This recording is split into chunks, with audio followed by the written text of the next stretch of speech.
السلام علیکم ورحمۃ اللہ وبرکاتہ۔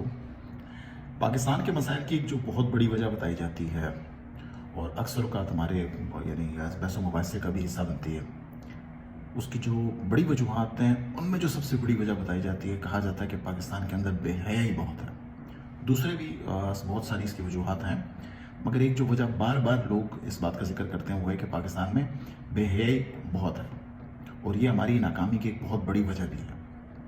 مگر پھر اس کا ایک جواب لوگوں کی طرف سے یہ آتا ہے کہ بھائی بہت سارے ایسے ممالک ہیں جہاں پر بے حیائی پاکستان سے کہیں زیادہ ہے، اور وہاں پر اس سے بھی کہیں زیادہ بے حیائی یا بے شرمی کے مسائل ہیں، مگر وہ ممالک تو خوب ترقی کر رہے ہیں، خوب خوشحال ہیں۔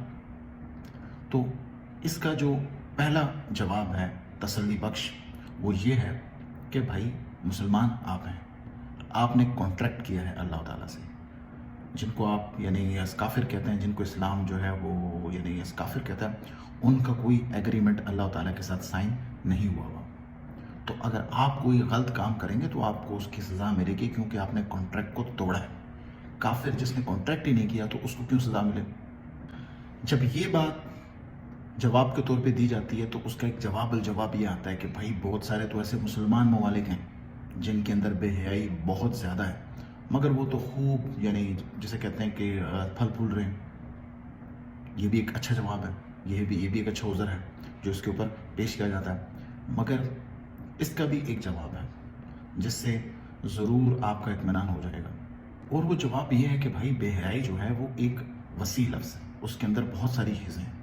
اس کے اندر ایک چیز تو وہ ہے جس کو آپ سمجھ رہے ہیں، یعنی آپ نے بے حیائی کے لفظ کو صرف اس بات تک محدود کر دیا ہے کہ مرد اور عورت کا غیر فطری یعنی میل ملاپ، ملنا جلنا، یا کسی عورت کا یا کسی مرد کا غیر شرعی قسم کا کی جو ہے نمود و نمائش جو ہے وہ بے حیائی ہوتی ہے۔ یہ محض اس کا ایک درجہ ہے، اس کے اور بھی بہت سارے یعنی سٹیپس ہیں اور درجات ہیں جن کو دیکھنے کی ضرورت ہے۔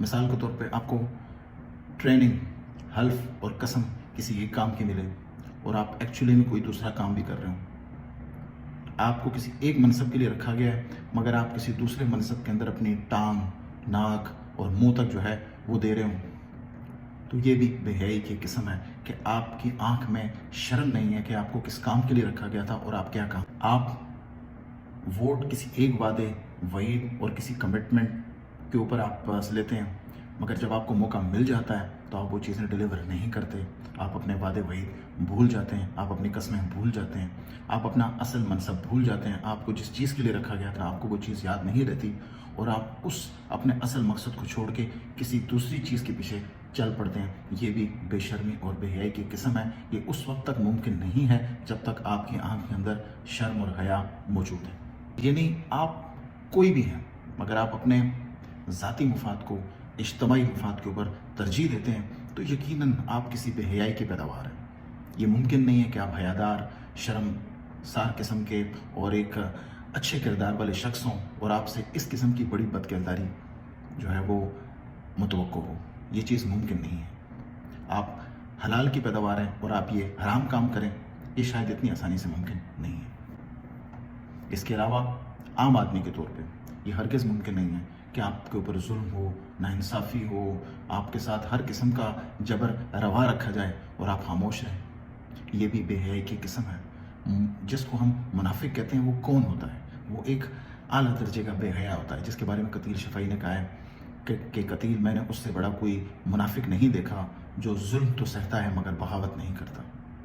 آپ دور کیوں جاتے ہیں؟ آج کل کی بات کریں، ملک کے بہترین دماغ آپ کی عدلیہ میں جاتے ہیں، آپ کی عدالت میں جاتے ہیں، بڑے بڑے قانون دان ہوتے ہیں، انہوں نے بڑے بڑے اداروں سے اور کافی عرصہ سے حاصل قسم کا قانون جو ہے وہ پڑھا ہوتا ہے، اور کسی ملک کی آخری حد، کسی ملک کی آخری امید اس ملک کی عدلیہ ہوتی ہے، خاص طور پہ جسے ہم کہتے ہیں عدالت عالیہ، عظمیٰ، سلمہ، جمیلہ، پتہ نہیں کس کس قسم کے ہم نے اس کو عورتوں والے نام دیے ہیں۔ وہ عدالت ہمارے لیے ایک آخری امید ہوتی ہے۔ ان کا کام ہوتا ہے قانون کی حفاظت کرنا، ملک کا تحفظ کرنا، لوگوں کو عدل و انصاف دینا، مگر آپ وہاں پر آپ کیا دیکھ رہے ہیں کہ بڑے بڑے جج جن کو بڑے بڑے ہمارے مطلب فاضل جج، وہ چھوٹی چھوٹی چیزوں کے لیے ملک اور ریاست کا وقت برباد کر رہے ہیں۔ وہ باتیں جو ان کو آپس میں یعنی کہنی چاہیے وہ سب لوگوں کے سامنے کر رہے ہیں، میڈیا کے سامنے کر رہے ہیں۔ تو اس کا کیا مطلب، وہ ان کی آنکھوں کے اندر شرم اور حیا ختم ہو چکی ہے۔ جج کو اپنے فیصلوں سے بولنا چاہیے، مگر کیا ہو رہا ہے وہ سب آپ کے سامنے ہے۔ مگر اصل میں کیا ہو رہا ہے، یہ تمام جج، بڑے بڑے جج گاؤں کے بھانڈ کی طرح ہاتھوں کے اوپر جوتے مار مار کر جگتے مار رہے ہیں ایک دوسرے کو۔ وہ چیزیں جو ان کو پتہ ہے کہ سپریم کورٹ کے چیف جسٹس کی ثواب دیر ہے، اس کے بارے میں وہ رجسٹرار سے سوال کر رہے ہیں۔ اس سے بڑا مذاقہ خیز عمل اور بے حیائی اور بلا کیا ہوئی؟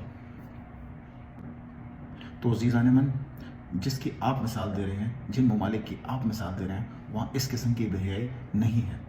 جو آپ نے بتائی ہے بے حیائی، وہ بھی ایک بہت بڑی وجہ ہے اور یقیناً ہمیں اس کے اوپر بھی قابو پانا ہے، مگر اس کے ساتھ ساتھ یہ بھی ایک بہت بڑی بے حیائی ہے جس کا سدباب کرنے کی ضرورت ہے۔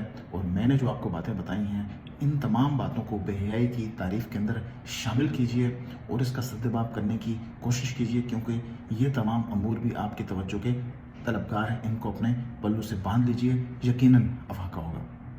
آخر کے اوپر چلتے چلتے اس موضوع کے اوپر مجھے ایک اپنا شعر یاد آیا، وہ میں ضرور کہوں گا۔ ان کے خنزیر کھانے پہ تو تمہیں بہت غصہ اور ملال ہے، جو تم نے انسان نوچ کھائے بھلا وہ سب حلال ہے۔ بہت شکریہ۔